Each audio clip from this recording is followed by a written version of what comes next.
right, episode number 2 of Culture Over Coffee with myself, Craig Stewart from Dalebrook Media.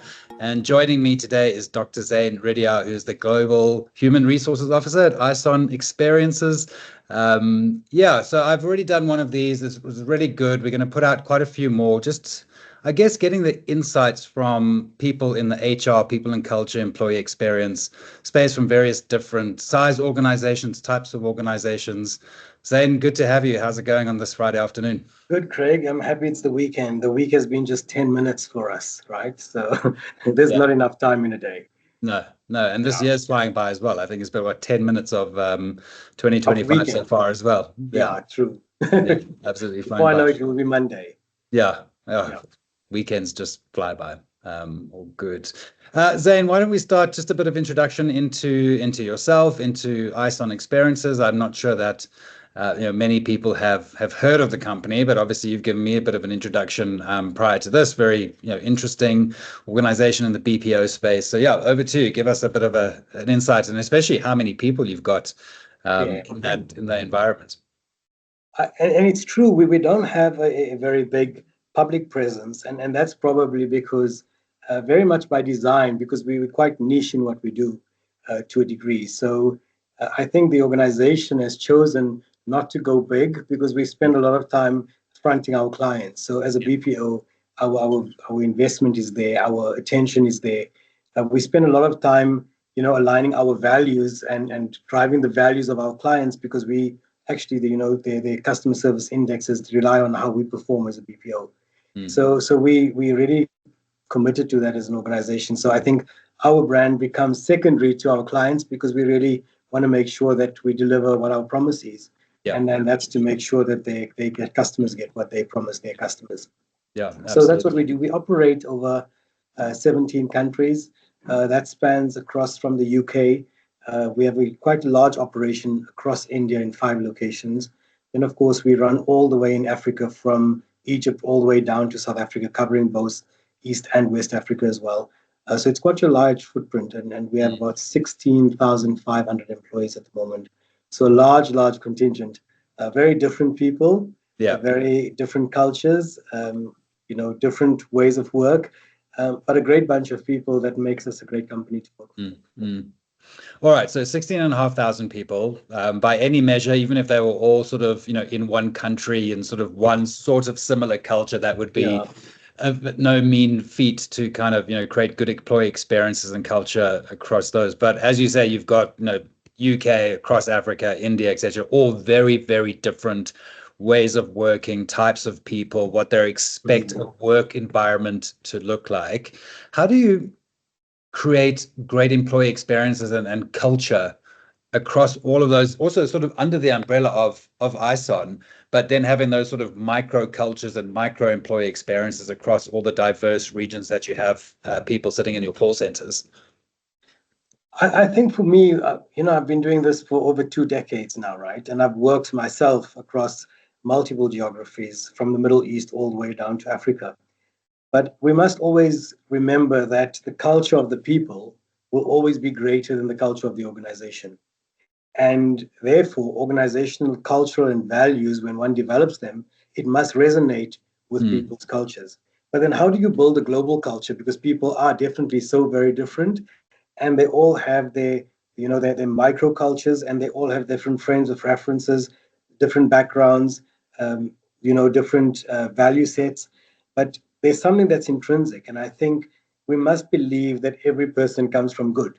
And I think that's the starting point, because that's how you build a good culture. Is saying that what is this thing that is innately good on people, and what is the things that evolve from that allows us to behave in a way that is ethical, in a way that is compliant, in a way that is kind, in a way that it's serving, because we're all born teachers and servants.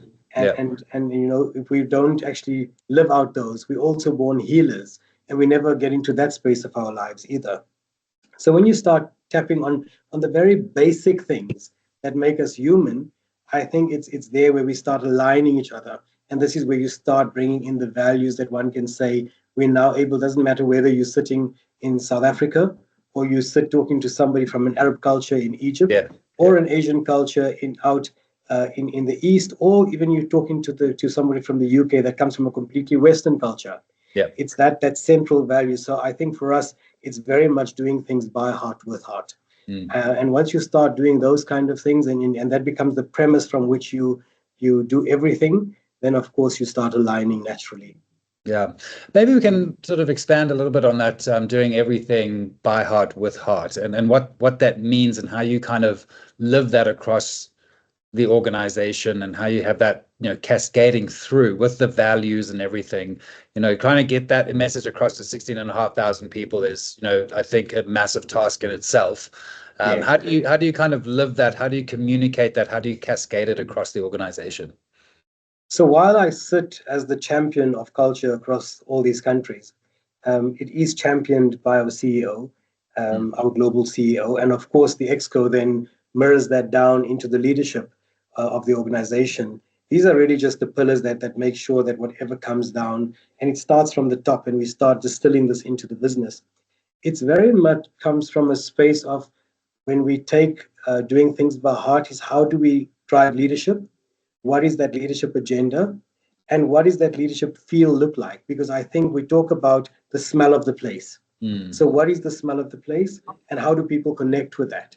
And I think therefore we spend a lot of time internally working with leaders so that they understand what is the ethos. So we've just gone through a whole process of redefining the leadership charter across all the countries, and it started again with the CEO and the Exco signing off the leadership charter and saying that we as leaders will behave in a certain way, and these are our values, and then that's publicly displayed. And then every Exco in every country did the same, and they now public, so staff can now hold us accountable to that. They can say that you've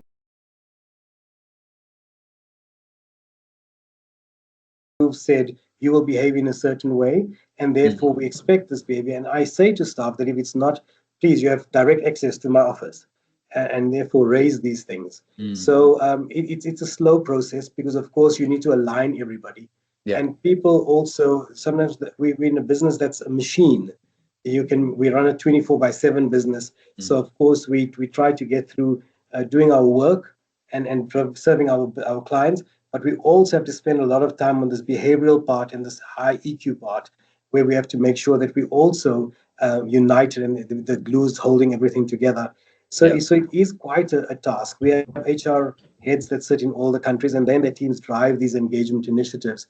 And from that point of view, we try to then bring things together. Of course, open to feedback. It's not always perfect, but at least when people know that they can reach out to us and we will answer them. I always say you might not hear what you'd like to hear, but you will be sure that you get an answer. And I think that's the least that we can offer people. And also, I think from my office at least, the belief system which we drive is that we have grades in an organization. There's a hierarchy. In the BPO industry, it's very different to another corporate. In other corporates, you have, your CEOs, your power sits at the top, and then you have your large layer at the bottom. On our business, our agents are actually the revenue generators. It's them and the hours of productivity that drives our revenue. So they are probably the most important people in our business, or rather are the most important people. Yeah, for sure. Yeah. So for us, we spend a lot of time on that level. And therefore, we say it's not about the grades that people are, because we don't have the ability to grade people. We grade jobs. But we do know that we need to respect the dignity that every person has. And that's where we're moving to as an organization. We have a lot of work to get done to get through that process. But we definitely have the right intention. Yeah. And what sort of channels, or what sort of methods do you use to really get a temperature check of the organization, the culture, how those values are really, improving productivity, workplace satisfaction, employee experience, etc.? It's not sort of just, well, if someone puts their hand up, that leader's not living the values, therefore we need to change. Do you have sort of a constant sort of analysis on, the sentiment across the organization? Data is imperative. You can't run an organization of this size without using data. And of course, we're in the stage of AI, as you can see from our backgrounds. We're driving data both for ourselves and our clients. And of course, we must take data-driven decisions. So we do surveys. We've just run a huge survey in partnership with Women in Action. And that survey was really just to go into the dipstick around how are people feeling, and not, while it was trying to understand how women feel in the organization, it was not to the negligence of men, because men are equally important in the business. And we want the two to be married quite successfully. So what we've done is we do those surveys. We've come out of that, and that feedback has been taken very seriously. Because I've seen through years that, doing the survey is one thing. The action plan is actually where the tires hit the ground, and the commitment to implement that action plan. So we've got really good, transparent feedback. We were worried whether people will be able to just say how they feel, but I'm very happy that people were. And I've done the survey quite differently to what you would normally do a survey, because normally culture surveys are, we send out the survey, you tick the boxes, we get the results. This time around, we went, probably because of my academic background as well, we went a little bit different. So we triangulated the results with focus groups. So we had cross-functional focus groups with women at different tenures, at different grades, different countries, different cultures. And we brought all these people together. And then we had interviews with senior management and different layers of management. And we triangulated this data, because one has to test that what comes out of this, whether it actually makes sense or not. So we did that. We've now got an action plan, which is now being finalized and being, just going through a fine-tooth comb, because once it goes in for implementation, it must be executed. So one has to take the time to do that. This planning is 80% of it, getting it right. Yeah. I've always found those surveys sort of carry a lot of risk, because you could uncover things that people aren't happy about, that you maybe can't change in the organization, and they don't understand sort of the running of an organization from more of an executive level, or kind of to your point, the survey's done, the feedback has been garnered from the organization across the whole organization, especially those revenue generators that you talk about. But then if nothing actually happens post survey, you kind of go, well, they were sort of happy before the survey. Now we've done the survey, we found out they're not happy, and we've actually done nothing. That sort of just is a very slippery slope of, now everybody's really unhappy. You've asked us what our opinion is and what should change, and now nothing has changed. And I've always found that that's been a real sort of risk from an employee survey perspective. That's the one risk. And for me, the other risk has always been when you link, completion of surveys to performance management, because then people are forced to do it. And then they believe that if I get a certain score, will I then be happy? So people just tick it because it's a tick box exercise, but nothing actually changes in the life of the employees.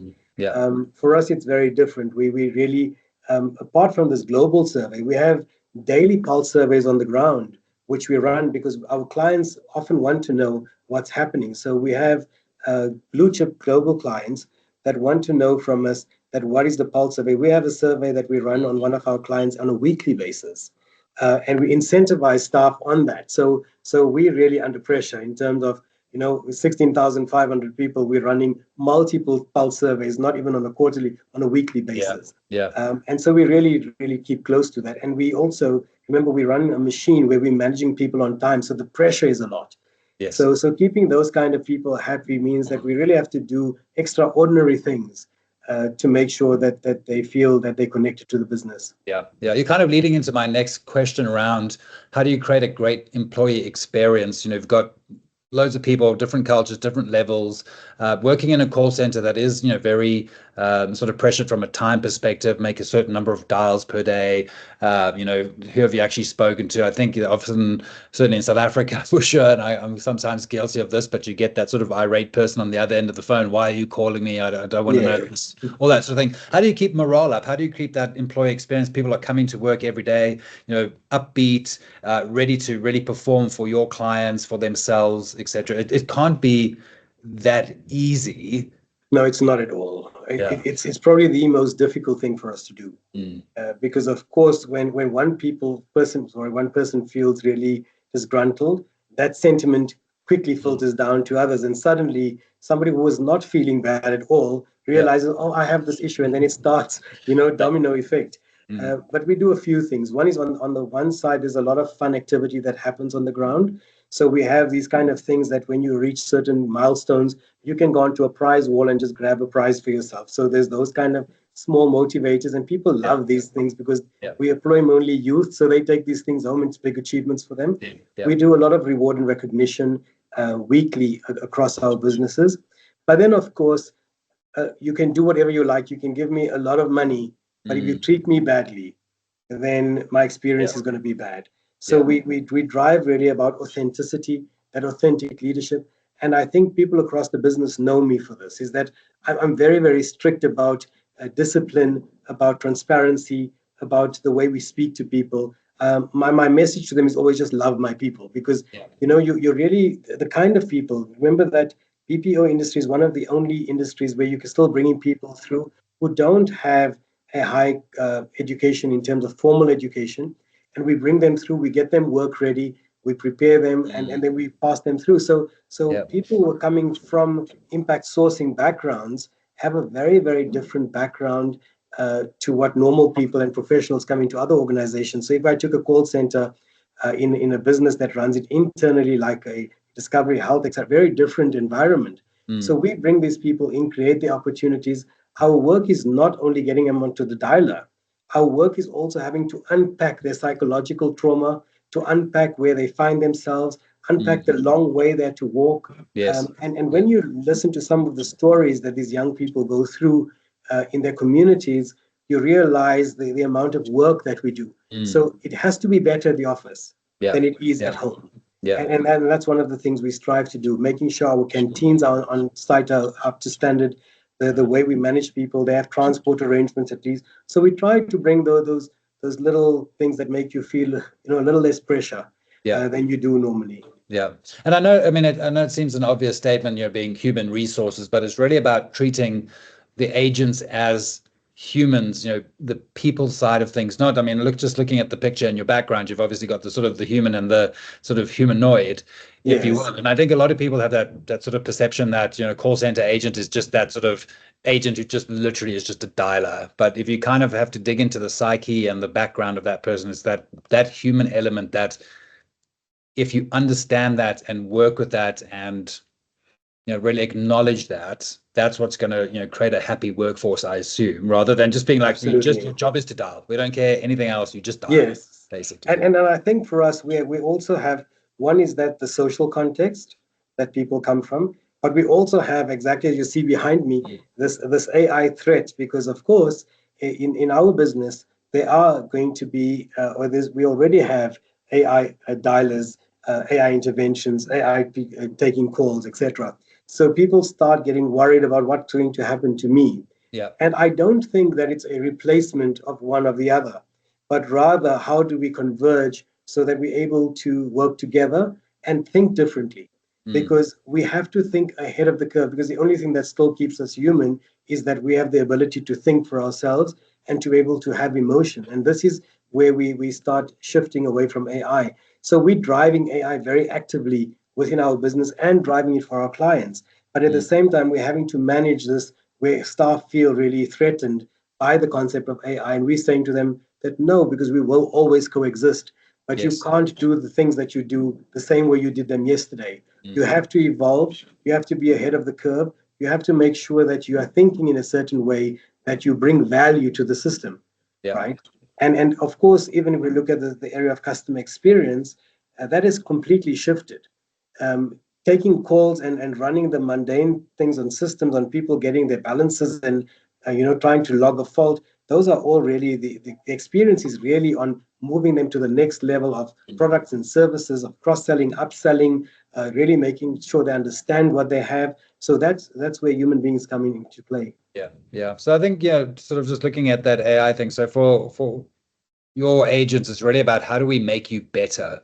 How do we use AI to enable? I know we're getting a very AI sort of conversation, but I think it is. I think it's what is that sort of, how do they all coexist? That is not being replaced, but we have to actually, put this agent in, this AI agent, to help you be better at what you do. First call resolution, happier clients. Therefore, you're not getting irate clients because you're able to answer their questions quicker.